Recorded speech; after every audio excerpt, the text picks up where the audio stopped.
In this installment, we're going to be going over Game 3 of the Golden State Warriors going up against the Dallas Mavericks Showdown Slate on DraftKings and Fanduel. Let's get into it.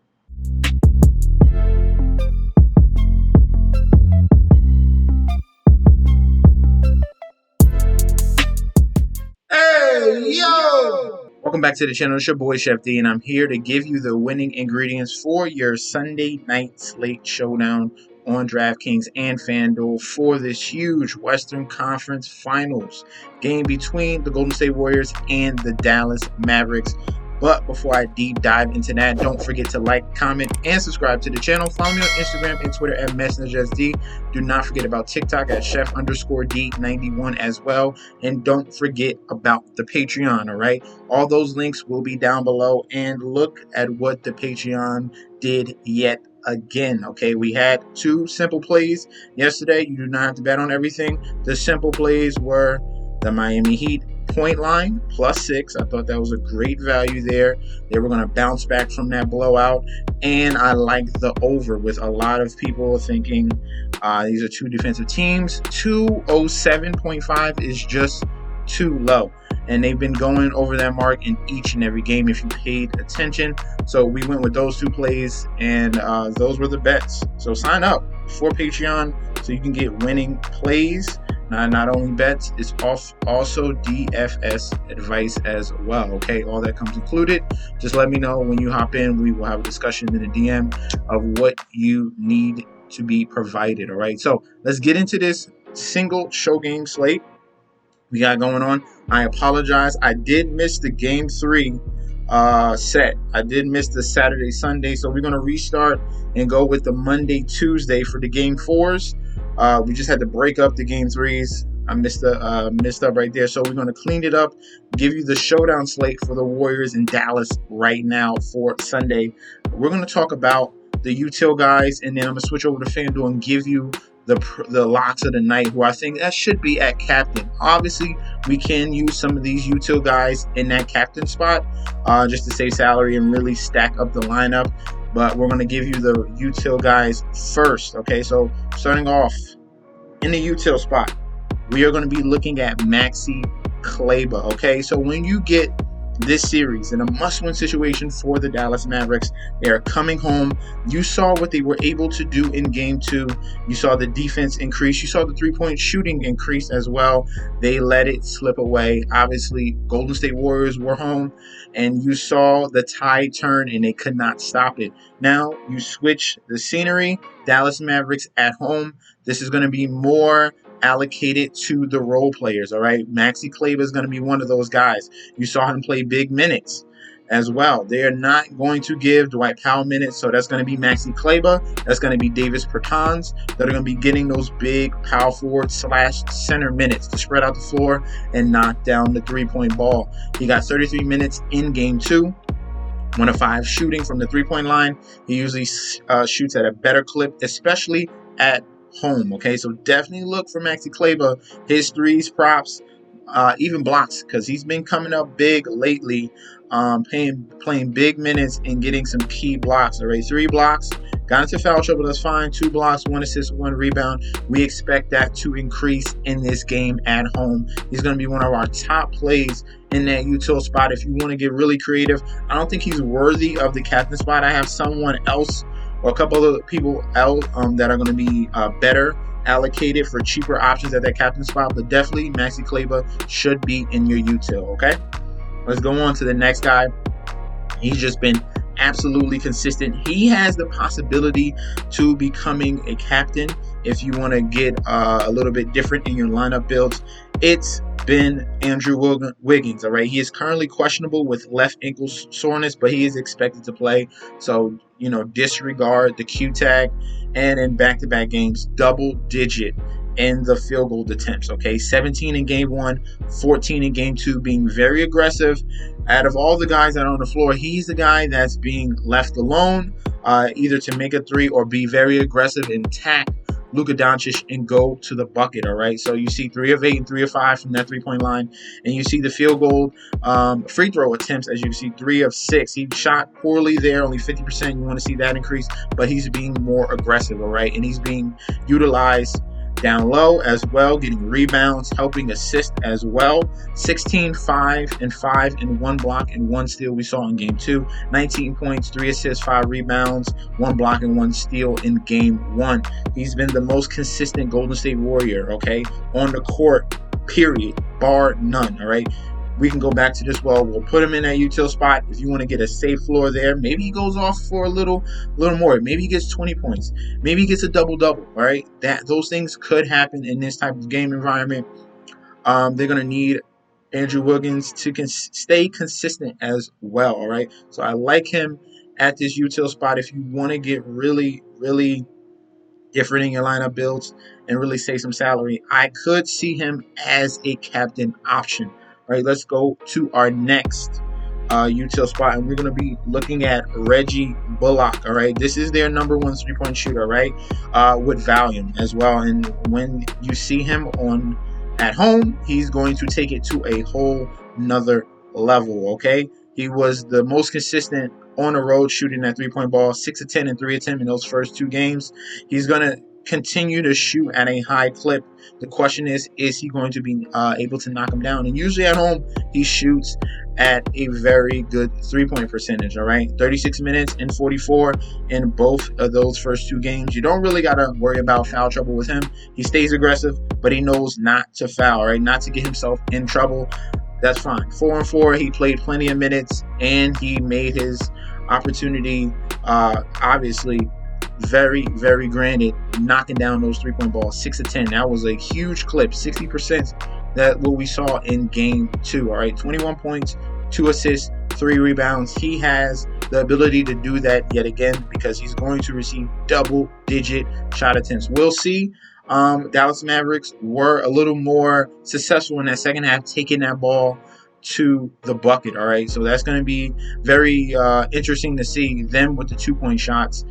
We saw their 3-point ability in game 2, but I do like Reggie Bullock with the improved shot attempts, with the minutes that you're going to see from him. He has to knock down those threes. I'm liking him as a util spot and possibly a captain. All right, let's continue to go down, and that will be Jordan Poole. All right, Jordan Poole has been someone that stepped up off the bench, struggled in that previous series we saw against Memphis. I think he's turning it on just a little bit. Could it be the home court advantage? We will see how he produces in Dallas, but I think he's coming off the bench as a 6-man and is letting it go. Okay, he's seeing less defense from Reggie Bullock and Dorian Finney-Smith because once he comes on, those guys are either alternating or on the bench. He's dealing with easier defense, even though he's a very dangerous shooter. He's built up his confidence at home. We'll see if it can translate in Dallas, but what I've seen out of him is double-digit field goal attempts as well, a little bit of consistency from that 3-point line, confidence and bringing up the ball and facilitating 3 and 5 assists in those first 2 games. So he has a ton of upside, pretty much giving you 20 real points in each game. So at 6,400 at a util spot, someone that's going to get you, provide you some fantasy points, even if it's a blowout, because Dallas showed you what they are able to do. Okay, they showed you what they were able to do in that first half, right? Really lock down everyone. He's going to be aggressive going to the bucket as well.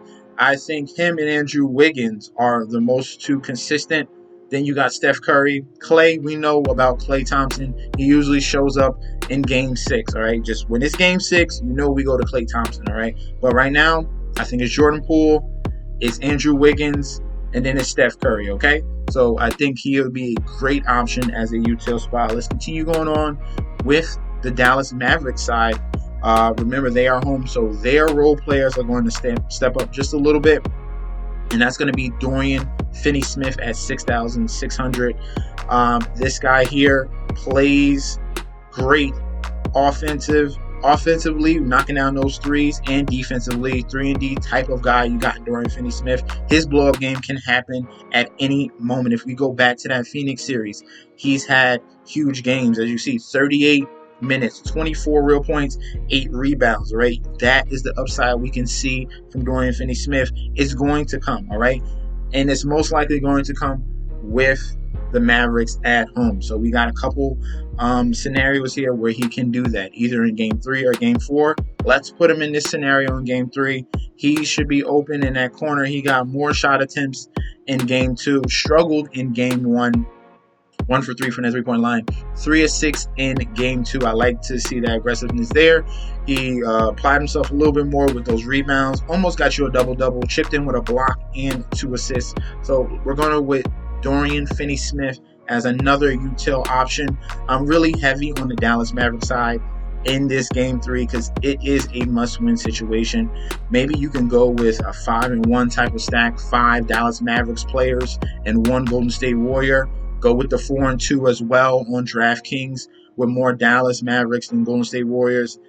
I hope they don't go down 3-0. That is what we're hoping does not happen. I don't think it does.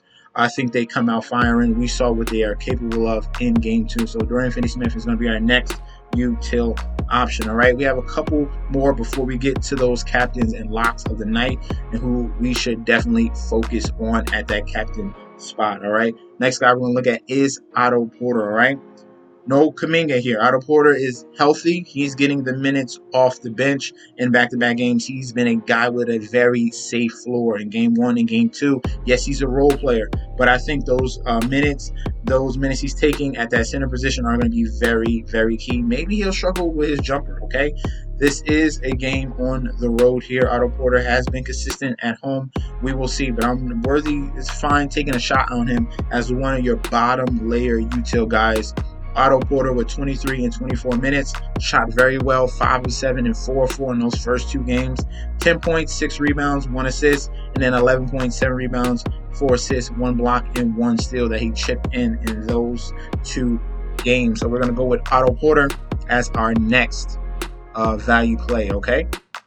And then I have one more. This one, I spoke about Kevin Looney before, and he worked out. He worked out totally for us. Great play if you follow the Kevin Looney play. Now he's probably priced too high, okay? He's at a spot where, this was the height. Similar to what Al Horford did when he had that big 30-point game, and then it declined from there. We could see that in this game. This is a warning, all right? I don't think we should go to Kevin Looney in this particular game, all right? I don't think we should expect, definitely not another double-double like this, 21 and 12. He doesn't even remember the last time he had 20 points in the game. So we definitely, I think this is more of a warning on this play here in Kevin Looney. If you want to get really risky here and go with a util guy, I think Davis Bertans at home is going to be a guy. They might go with more lineups with Bertans and Maxi Kleber on the court at the same time and really spread the floor and have a lot of 3-point shooting guy ability on that court. So we might see more of that. Jason Kidd might switch it in game 3 and bring Bertans and Kleber out at the same time, spread the floor, knock down threes. This can be a very sneaky play at the util spot. Let's go over to FanDuel and give you the locks of the night. First, we have Luka Doncic. This one is more of an obvious play. He had a great game. He had an explosive game in game 2, really putting the team on his back. But that wasn't enough. They were not able to close out the Golden State Warriors in that second half. 42 points, 5 rebounds, 8 assists, 1 block, 3 steals.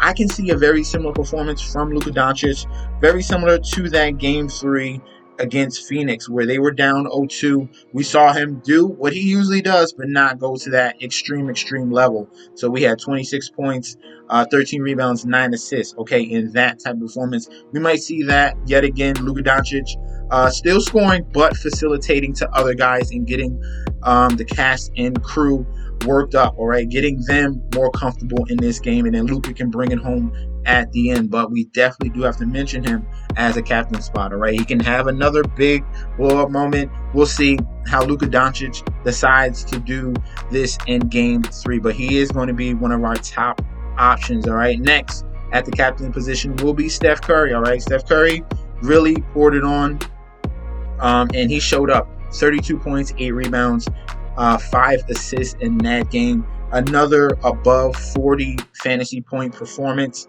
He's going to have to do that yet again against the Dallas Mavericks on the road. It's going to be very important that the stars step up in this situation. We're on the road.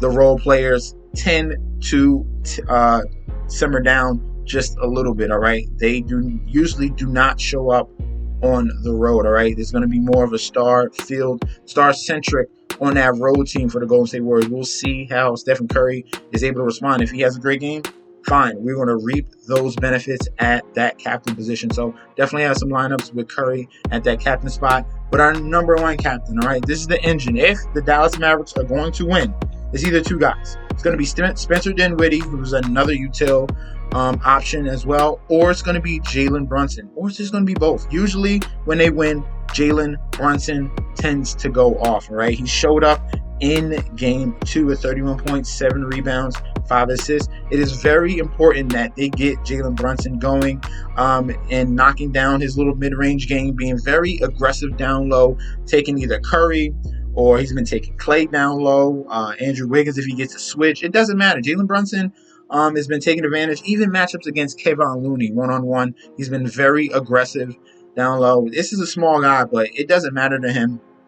He has that mid-range game similar to a Chris Paul before he turned 37. But we like Jalen Brunson here. We love Jalen Brunson as the lock of the night at that captain position for DraftKings and Fanduel. He's $13,500 in salary on Fanduel. If you want to lock him in at the captain position on DraftKings, you can see a nice saving salary at $12,600 for Jalen Brunson. So I think you can save some salary there, bring it down to Brunson at that captain position, but still fit in Luka Doncic, some role players from the Dallas Mavericks, and then Andrew Wiggins, who we love, and some other guys from the Golden State Warriors, all right? Those are going to be the plays for this showdown slate tonight on Sunday between the Warriors and the Dallas Mavericks. Let me know in that comment section down below if you have any other suggestions at captain or util that we can speak about that you think might rise up that I did not touch on, all right? We could definitely